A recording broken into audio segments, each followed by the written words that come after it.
মায়াপুরে আসছে একটা স্মৃতি নিয়ে আপনার হয় নাকি? ভাগ্যিস কেউ দেখেনি, না হলে যে কি হতো কে জানে।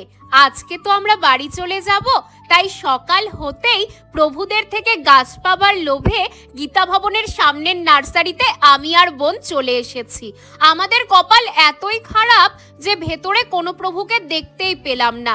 ভেতরে কেউ নেই বলে আমার ভেতরে ঢোকার সাহস হয়নি, কিন্তু আমার বোন তো আমার এক কাঠি ওপরে।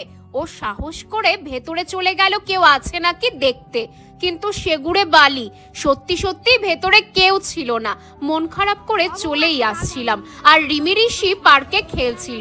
হঠাৎ রিমি লক্ষ্মী জবা গাছটার কাছে গিয়ে বলছে, মুমু একটা ডাল নিয়ে যাব।